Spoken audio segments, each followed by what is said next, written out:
Hello guys, and welcome to another video. Hopefully you can see my eyes. I left my contacts and I'm not in my apartment. It's your girl Angie from Brooklyn, New York, because even though I'm not in my apartment, I am still in Brooklyn, New York. If you are new to this channel or this is your first video, welcome to the randomness in my head. And if you're an OG subby, then I mean you already know what the deal is. I woke up from a nap, it's late, so I made myself an iced latte. So today's video is gonna get a little fishy or like crustacean-y. You'll see.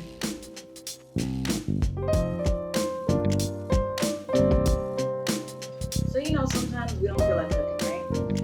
And sometimes for me, it's been a while, but sometimes I just want that good old Chinese takeout and get me a nice shrimp fried rice. Now imagine, picture this, you're ordering from your Chinese takeout spot and then you see on the menu, like, hold up, what's new on the menu? And then you see it says isopod fried rice. You're like, oh, I like trying new things. You know, I don't want to be that person to like knock it before I try it. But it's a little pricey because it's not just any isopod, it's a deep sea isopod. And if you're like me and you just start perusing on the interwebs to see deep sea creatures that look kind of alien-like, you will do a quick Google search and you will find that this deep sea isopod looks like a giant roach. And when I say a giant roach, I mean the ones that fly. And if one flew on me, I would burn my house down. There's nothing else to do after that. There's nothing left of me because it touched me. Being a little dramatic, but once you see what the isopod is, you're gonna be like, oh my God, what is that? Oh my God, what is that? it's scary. After you see it, you might not want to eat it. It's very reminiscent of, it's giving woodlice or like kabuto from Pokemon. This is exactly what it is. So it is a crustacean, which is the same family as the lobster and the shrimp, which I do love to eat, and the crabs, which I do love to eat. But this one I might hesitate to eat it.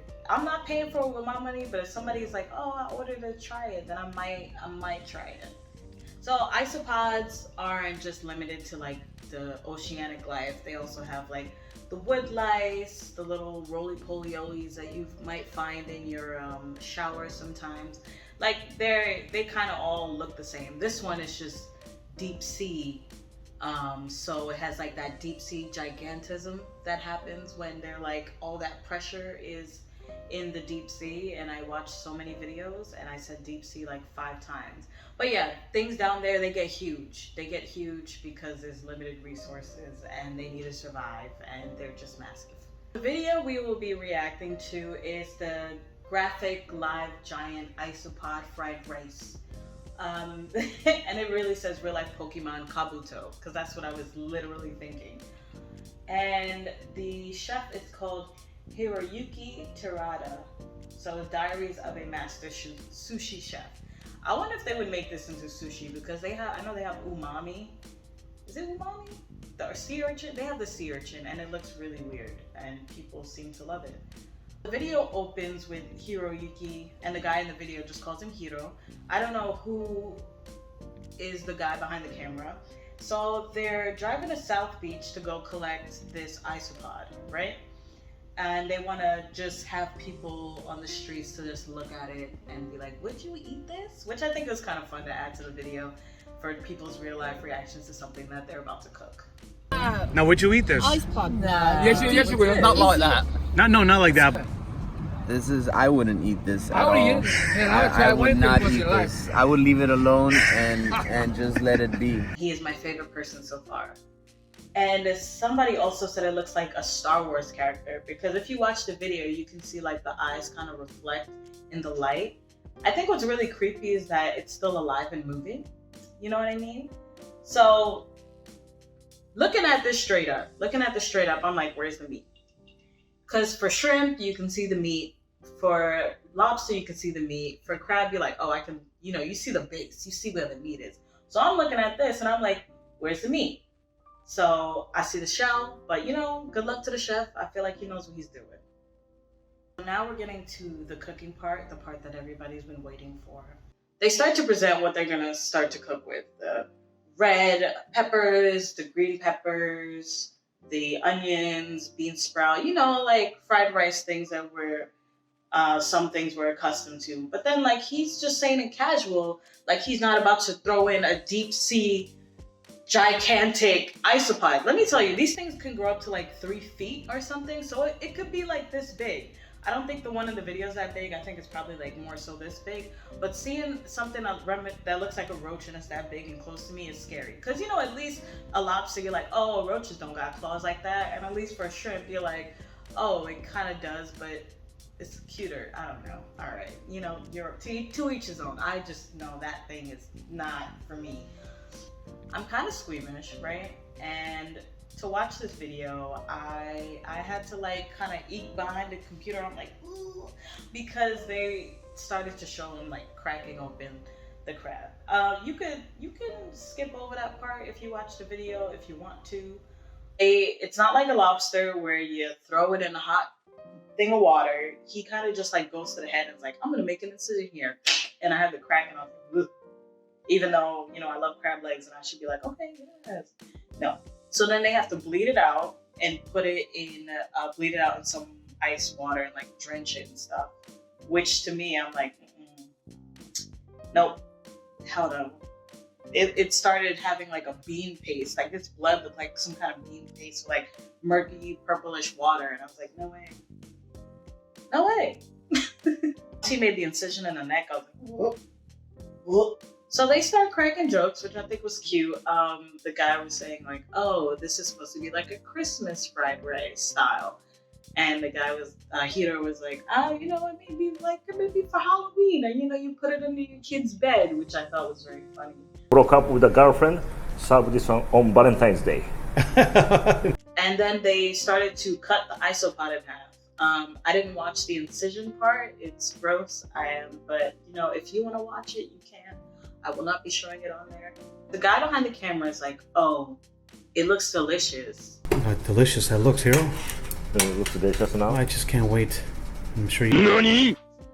I said, don't lie. Do not lie. You don't have to lie. You don't have to lie. Just because the end product may be tasty, you don't have to lie and say, oh, it looks delicious. Like, you know, like let's see this finished result and see if it's good.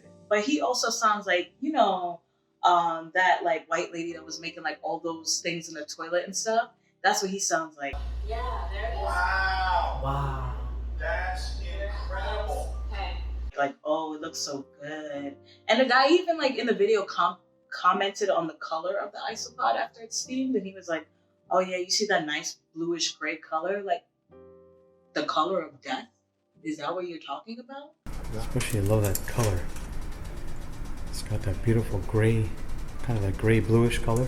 So after they cut it open, he's like, oh, it's female. You can see the eggs and all that. And I'm like, okay, that's even too much.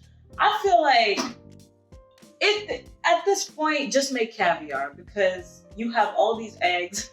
Like make a side of caviar with your meal. Like, so yeah, they started chopping the ingredients. And yeah, they steamed the giant isopod after 10 minutes. They steamed it. And yeah, like I said, the guy complimented the color, and I was like, no, it looks nasty. It looks nasty, and I will not pretend that it looks good. At this point, the guy finally is like, oh, this looks disgusting, because they're like straining it, all the extra stuff out.